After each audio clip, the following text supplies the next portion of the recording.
Alright, so this movie's based off of a song that I would call the Christian's version of Lose Yourself. It's like Christian's version of Thriller almost. This is that joint where believers just have to hear and they're high with the spirit. And while I'm not the biggest fan of how, a majority of Christian movies are made because they're kind of cheesy, they're not the best crafted films, I gotta say these two brothers right here who also made the movie Woodlawn are probably the best Christian filmmakers that are out there, and I think they made a decent rent for your youth group with this one.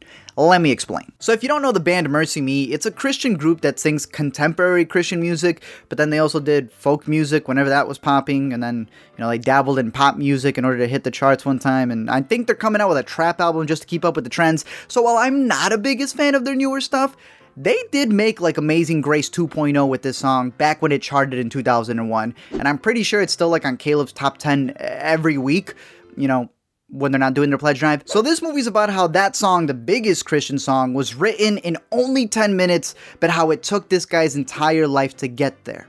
Like Offset with Bad and Bougie. We got 30s and 100 rounds too.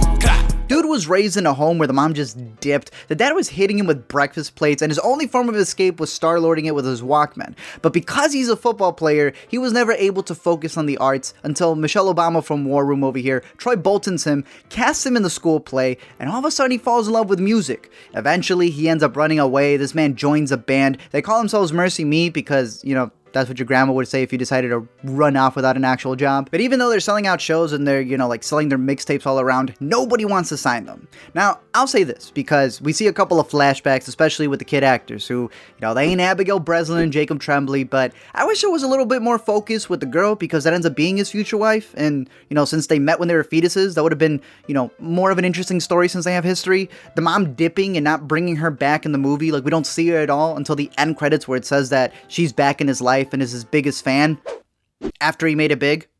But the main part of the movie that I think is definitely the highlight, because this is what inspires him to write the song, is his relationship with his dad. At first, when you see Dennis Quaid, the dude is just clenching his lips tighter than a butthole, and that's like the only thing that they showed to make him angry. But it's the second half when they finally start fleshing out his story. Dude failed with his sports career, he hates his job, his wife left him, he's disappointed with his son, and on top of that, the dude has cancer. So it's one of those things where it's like you feel bad for the guy, but no way in Hades were you staying in that house. At this point, Bart's career still isn't going anywhere, even though he's on tour. Everyone's rejecting him, so he decides, you know what, I'm just gonna go back home. Even though he hates his dad, even though he despises the man. But the moment he meets up with him and he learns that he has cancer, and he learns that this man has done a complete 180, he forgives him, which is what the movie's about.